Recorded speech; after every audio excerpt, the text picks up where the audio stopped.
गरीब की शादी। शशि की सौतेली माँ ने उसकी शादी की तो बड़े घर में, लेकिन पति कोई काम न करता। आप ससुर जी के साथ काम पर क्यों नहीं जाते? हाँ जाऊंगा, लेकिन कल से। आज जरा मैं दोस्तों के साथ घूमने जा रहा हूँ। शशि के 2 बच्चे होते हैं, लेकिन रमेश का हाल वैसे का वैसा ही रहता है। सुनिए ना, बच्चा रो रहा है, इसके दूध के लिए पैसे नहीं है। अरे तो पिताजी से ले लो ना। क्यों? अगर आप में कमाने की क्षमता नहीं थी तो शादी क्यों की? तभी घर आई बड़ी ननद बोल पड़ती है। आहा, तुम्हारी माँ को साफ साफ कह दिया था कि लड़का ना कमाता है ना कभी कमाएगा। हम 4 बहनें हैं इसका ख्याल रखने के लिए, और पिताजी का इतना सारा पैसा, तुम्हें किस चीज की कमी रखी है? लेकिन थोड़े ही सालों में तकदीर बदल जाती है। शशि का ससुराल गरीब हो जाता है। सब बिकने के बाद शशि अपने पति, बच्चे और सास के साथ किराए के मकान में आ जाती है। मैं कोई नौकरी करना चाहती हूँ दीदी। अरे इतने बड़े घर की बहू थी शशि, तुम नौकरी करोगी? नहीं नहीं नहीं नहीं। नहीं करूंगी तो घर कैसे चलेगा? बच्चों को भी तो पालना है ना। तभी शशि का भाई आ जाता है। शशि, ये ले राशन का सामान, किसी भी तरह की कोई भी जरूरत हो तो बताना। भाई, अब मैं नौकरी करूंगी। देख बहन, वैसे तो मैं तेरे साथ हूँ, लेकिन हाँ, मैं ये भी चाहता हूँ कि तू अपने पैरों पर खड़ी हो जा।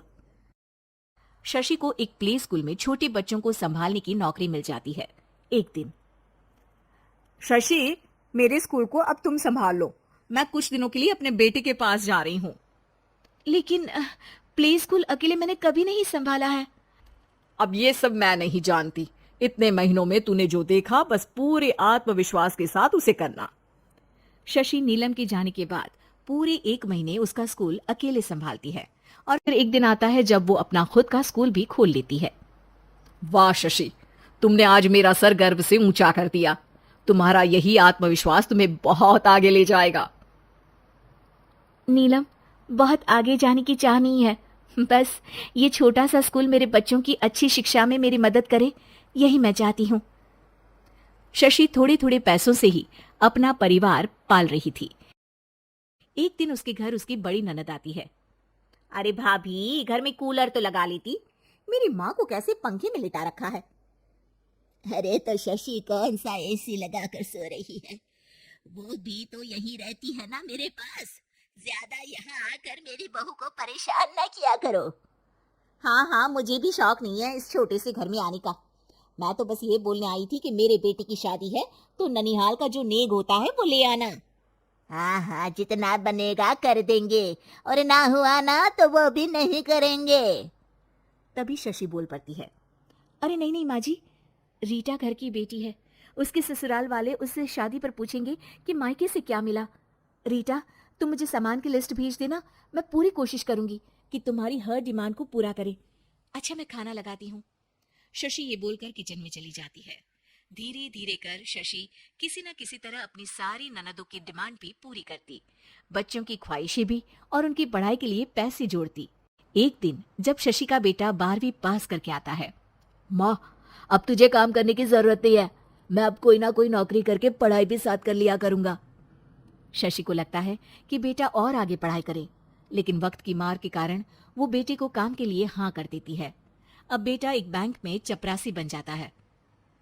लड़का देखने में तो बड़ा अच्छा है, अंग्रेजी भी पटर पटर बोलता है, फिर चपरासी क्यों? लड़का सारी बात मैनेजर को बता देता है। अच्छा, तो मैं तुझे एक मौका देता हूँ। तू यहाँ रहकर दूसरे डिपार्टमेंट का भी काम सीख। अगर तू किसी एक का भी काम अच्छे से सीख गया तो मैं तुझे यहाँ टेबल चेयर में बैठने वाली नौकरी दे दूंगा। लेकिन एक दिन शशि की ननद उसे फोन करती है। अरे भाभी, देखो मायका तो मेरा तुम लोगों से ही है। मैंने आपके बेटे और मेरे भतीजे प्रदीप के लिए यहाँ एक नौकरी देखी है, पूरे 5,000 मिलेंगे। वैसे करता ही क्या है, चपरासी ही तो है ना। कोई बात नहीं रीटा, मैं उसे इस शहर के बाहर नहीं भेजना चाहती हूँ। बाकी वो शाम को आएगा तो मैं पूछ लेती हूँ। वहीं प्रदीप मैनेजर की बात से खुश हो जाता है और मैनेजर के काम पर ही नजर रखने लगता है। वो उनकी तरह के पेपर पढ़ता, काम करता और आने वाले लोगों की बातें सुनता। एक दिन बैंक में ऑडिट वाले आते हैं। ये गलत है, पूरी बैलेंस शीट नहीं मिल रही है, कहीं ना कहीं गड़बड़ है। ए मैनेजर, क्या करते हो? बैंक के पैसों का हिसाब सही नहीं है। मैनेजर के पसीने छूट जाते हैं। तभी प्रदीप वहां जाता है। अब क्या मैं ये बैलेंस शीट देख सकता हूँ? अरे बेटा मजाक नहीं, जाओ पानी लेकर आओ एक गिलास।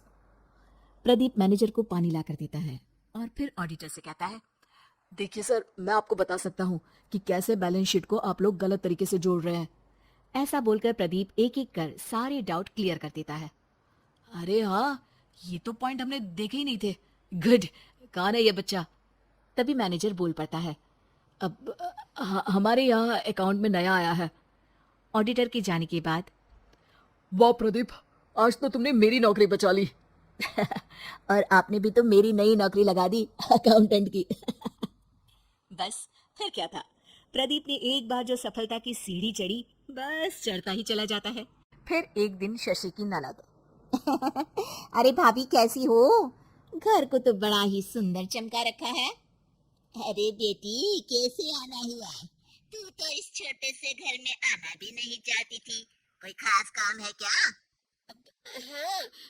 वो माँ, मेरा जो मझला बेटा है ना, वो अकाउंट से पढ़ाई कर रहा है, तो प्रदीप से बोलकर उसकी भी कहीं अच्छी नौकरी लगा दो ना।